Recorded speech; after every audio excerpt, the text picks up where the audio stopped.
하나님 말씀은 구약성경 신명기 5장 17절입니다.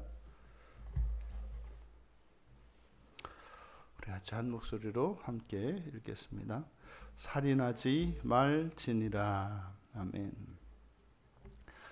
살인을 금하는 제6계명, 이 계명을 주신 목적은 우상을 금지했던 제2계명의 윤리적인 적용으로 볼 수 있습니다. 제2계명에서는 우상을 금하는 것은 하나님의 완전한 형상은 이제 부활에 이르러서 우리가 마침내 하나님을 우리의 두 눈으로 보게 되는데, 참 형상이신 하나님을 훼손하지 않도록 하는 것이 이 계명이지 않습니까? 그러니까 살인하지 말라라고 하는 이것은 하나님의 형상으로 지음을 받은 사람에 있는 그 하나님의 형상을 적극적으로 지킬 것을 명령하는 것입니다.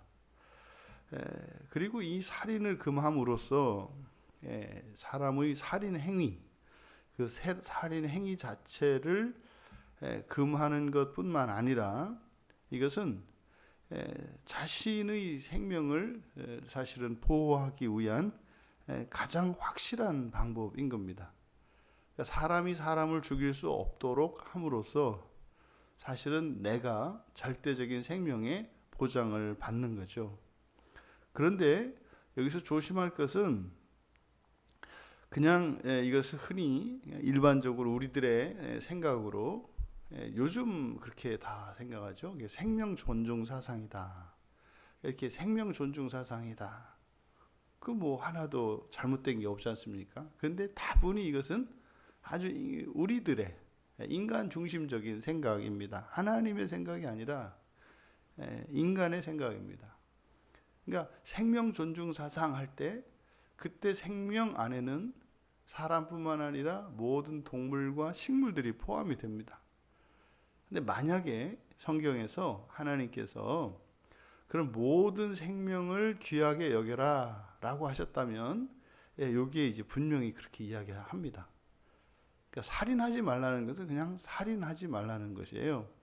그러니까 이것은 모든 생명 가운데 인간의 생명은 계명으로 보호하시는, 그러니까 인간의 생명에 대한 특별한 하나님의 기대를 나타내는 것이 이 살인하지 말라는 것입니다. 이것을 단지 이렇게 윤리적으로 법적으로 이렇게 이것을 해석을 하고 또 인본적으로 이 말씀을 이해를 해서는 안 된다. 그러니까 인간의 생명을 특별히 여기신다는 것을 나타내고 있는 겁니다. 그래서 사람의 생명은 세상에 있는 모든 동물들의 생명과 바꿀 수 없어요. 사람의 생명은. 그러니까 그 생명의 무게를 따지다면 그렇다. 그렇다면 여기서 금하는 살인하지 말라. 이때 이 살인은 이게 라차라는 말을 쓰고 있거든요. 그런데 이 라차라는 말 외에 또 살인을 나타내는 사람을 죽이는 이런 동사가 따로 있습니다. 또 있습니다. 하라그라는 말이 있고 모트라는 말이 있어요. 이게 둘 다 죽이다라는 뜻이거든요. 하라그, 모트. 이게 성경에 이 모트가 더 많이 씁니다. 이 모트는 한 200번 정도 사용되고 하라그는 160번 정도. 근데 이 라차는 40회 정도밖에 안 쓰입니다. 가장 적게 쓰이는 말이거든요. 의미상의 차이는 약간 있습니다. 다. 그런데 지금 여기서 라차라는 말을 사용한 것은 그러니까 모든 살인을 금하는 게 아니에요. 이것은 살인 자체를 금하는 것이 아니라 그러니까 불법적 살인을 금하는 것입니다. 불법적으로 죽이는 것. 그래서 종종 성경에서 사형제도에 대해서 성경에서 지지를 할까요? 지지를 않을까요? 지지하지 않을까요? 그러니까 어떤 사람들은 이게 생명 존중 사상이니까 살인하지 말라는 계명이, 그러니까 원래 이것은 그래서 사형제도는 폐지되어야 된다. 왜? 기독교는 사랑의 종교이니까 그렇게 죽여서는 안 된다.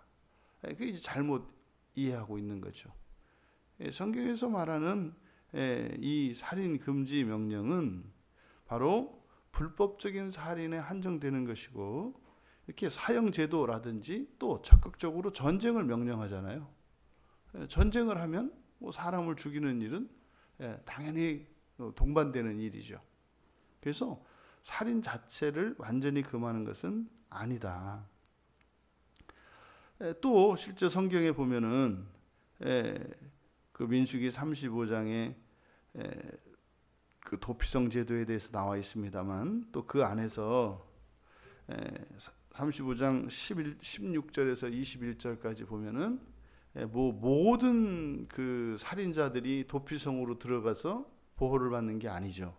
그것은 부지 중에 실수로 살인한 경우에만 이제 도피성의 보호를 받는 것이고, 실제로 의도적으로 살인한 사람들, 그러니까 그게 민수기 35장의 16절에서 21절까지는 고의로 살인한 자들, 그들은 누구냐면 사형시켜야 할 자들이에요. 사형 명령이 성경 안에 있거든요. 그러니까 살인 자체를 무조건, 모든 인간의 생명은 무조건 보호해야 된다라는 것은 아니다. 이것을 오해해서는 안 된다. 그리고 이 살인 금지 명령, 이것은 적극적인 살인 금지입니다. 적극적인 살인 금지라는 것은 예외가 없다는 거예요. 이거는 타인은 물론이고 자기 자신도 자기가 해칠 수 없다는 것을 포함합니다. 그러니까 살인하지 마라, 이것은 다른 사람, 이렇게 사회적 관계 속에서 타인의 생명을 보호하는 게 아니에요. 뭐예요? 인간의 생명이에요. 인간의 생명은 함부로 건드려서는 안 된다. 그러면 이렇게 살인하지 마라고 하는 이 6계명, 이것의 핵심은 뭡니까? 모든 생명 가운데 인간의 생명은 특별히 존중할 것에 대한 명령이에요. 단순히 살인하지 마라, 이것이 아니에요. 왜 그렇습니까? 이것은 사람의 창조는 아직 끝나지 않았습니다.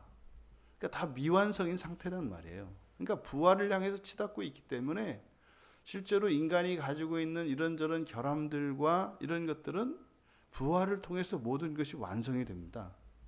그렇기 때문에 이 사람은 하나님의 형상을 담고 있고 지금 진행형이기 때문에 그것을 중단시켜서는 안 된다는 의미죠.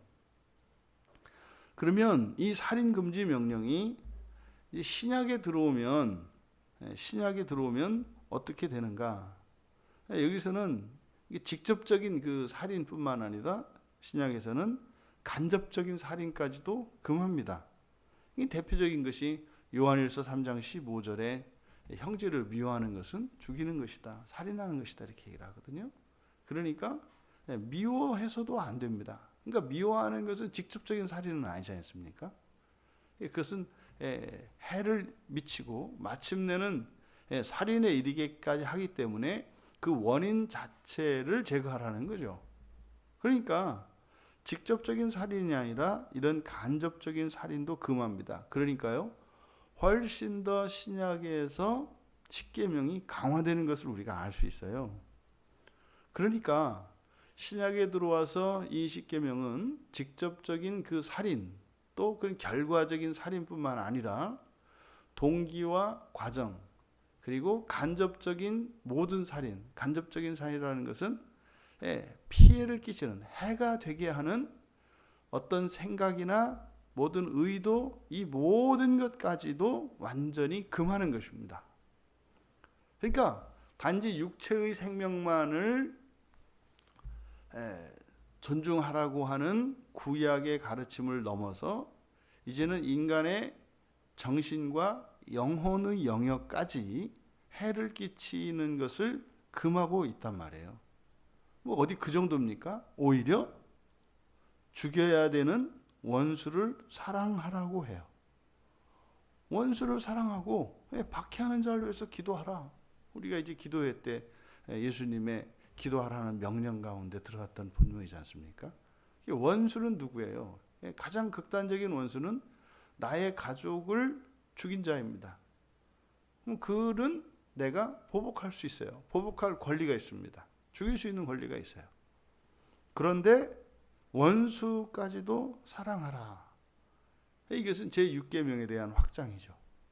그러니까 형제와 동포 사이에서, 구약에서도 형제와 동포 사이에는 복수를 금해요. 하지만